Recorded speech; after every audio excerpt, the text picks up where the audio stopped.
वहीं भारत के विदेश मंत्री एस जयशंकर ने अमेरिका में वहां के विदेश मंत्री एंटनी ब्लिंकन से मुलाकात के बाद कनाडा के बारे में जो कुछ भी कहा वो दुनिया की आंख खोलने वाला है।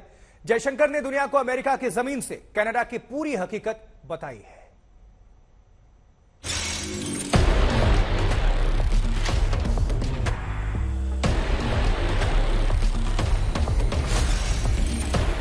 कनाडा को भारत ने दिखाया आईना।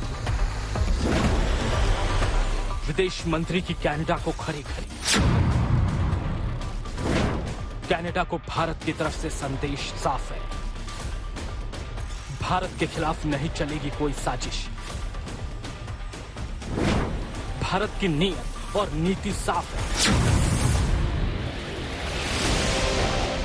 विदेश मंत्री एस जयशंकर यूं तो द्विपक्षीय मुद्दों पर चर्चा के साथ साथ ट्रेड कॉरिडोर और रक्षा मसलों पर बातचीत के लिए अमेरिका में हैं, लेकिन देश दुनिया की नजर इस बात पर थी कि भारत और कनाडा के रिश्तों में हाल में खालिस्तानी समर्थकों की वजह से आई खटास पर अमेरिका का क्या रुख रहता है।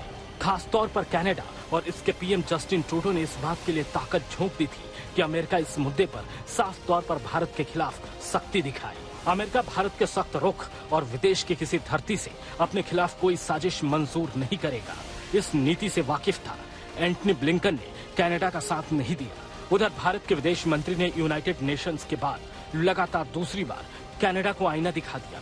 कनाडा के बारे में पूरा सच बयान करते हुए जयशंकर ने न सिर्फ कनाडा को सख्त संदेश दिया बल्कि दुनिया को भी बता दिया कि कनाडा कैसे साजिश की धरती बन गया है, कैसे वहां संगठित अपराध हो रहे हैं और कैसे गुनाहों का एक खतरनाक कॉम्बिनेशन वहां बन गया है। For us, it has certainly been a country where organized crime from India mixed with trafficking in people, mixed with secessionism, violence, terrorism.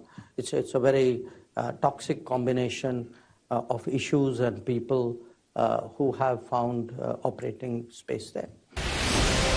Canada का पूरा सच जयशंकर ने बता दिया। The fact is that we have had an ongoing problem with Canada and the Canadian government for some years now. And the ongoing problem really revolves around the permissiveness in regard to terrorism, extremism and violence. And this permissiveness is also reflected in the fact that some important extradition requests have not been responded to from their side, in the fact that there are individuals and organizations who are clearly involved with violence and illegal activities in India, who themselves declared it. I mean, it is not a secret. And that they continue to carry on with their activities in Canada. Jaishankar ने साफ तौर पर दुनिया को यह भी बता दिया कि कैसे कनाडा अपनी जमीन से कुछ संगठनों को गैर कानूनी गतिविधियां चलाने की इजाजत दे रहा है। भारत ने कई बार ऐसे गुनहगारों के प्रत्यर्पण के लिए कनाडा को सबूत भी दिए, लेकिन कनाडा ने हर बार ऐसा करने से इनकार कर दिया। कनाडा ने अमेरिका से लेकर जापान, ऑस्ट्रेलिया तक सभी मुल्कों को भारत के खिलाफ लामबंद करने की कोशिश की, लेकिन उसको सबसे ज्यादा उम्मीद अमेरिका से थी। अमेरिका ने दुनिया में आज भारत की मजबूत हालत और कनाडा की हकीकत समझकर बीच का रुख अपनाना बेहतर समझा। Pleasure to welcome my friend and colleague, Foreign Minister Jaishankar, here to the State Department, back to Washington. We've had very good discussions over the last weeks, of course, at the G20. Had the Prime Minister here this summer. We thank the US for all the support at the G20. Bharat ने America की धरती से जिस तरह Canada की हकीकत दुनिया को दिखा दी, उसके बाद कनाडा का हर मुगालता दूर हो गया होगा।